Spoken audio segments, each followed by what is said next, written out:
जुड़ चुके हैं बसंत जी। बसंत जी बताएं, शहादतपुरा जो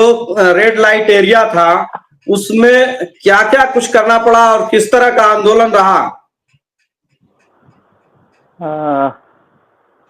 एक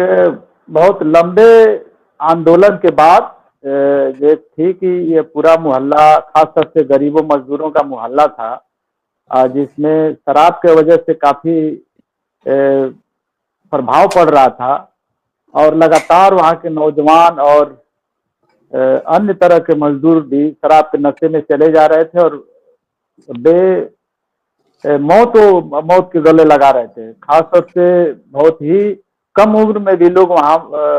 अपने जीवन को समाप्त कर दे रहे थे दारू की वजह से, शराब की वजह से। इसको देखते हुए हम लोगों ने एक योजना बनाई कि शराब के खिलाफ एक सरकार से बात किया जाए कि शराब खाना घनी आबादी से बाहर हटाई जाए, जिसको लेकर बहुत सामाजिक कार्यकर्ता, जिसमें खास तौर से त्रिवेणी वर्मा जो कचहरी में वकील थे और एक अच्छे सामाजिक कार्यकर्ता थे, उनके से बातचीत और उनकी देखरेख में एक योजना बनी 2000 में। और 2000 में हम लोग ने तत्कालीन डीएम जो थे सुरेश चंद्रा, उनसे मिलकर बातचीत किया कि ये शराब खाना को यहाँ से हटाया जाए, क्योंकि अब ये घनी आबादी में हो गया है। और आप देखेंगे जो शहादतपुरा का शराब खाना था, ठीक सारहू चौकी से 100 मीटर के पास ही शराब खाना था और ये आम रास्ता शहर का हो गया था, जहाँ डिग्री कॉलेज में आने जाने वाली लड़कियां थी, छात्राएं छात्र थे, आने जाने के लिए यही एकमात्र रास्ता था शहर के बीचों बीच।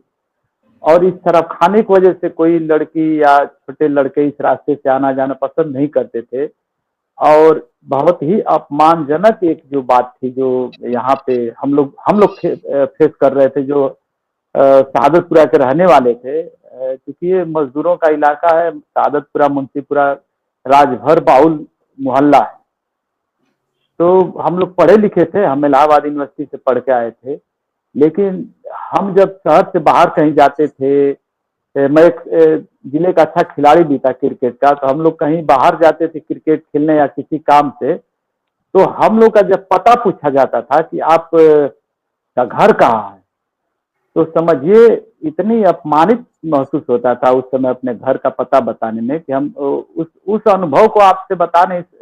नहीं सकते। और दूसरा, उस अनुभव को कोई महसूस भी नहीं कर सकता जो उस दौर में हम लोगों को महसूस होता था अपना घर का पता बताने में। मुझे अच्छी तरह याद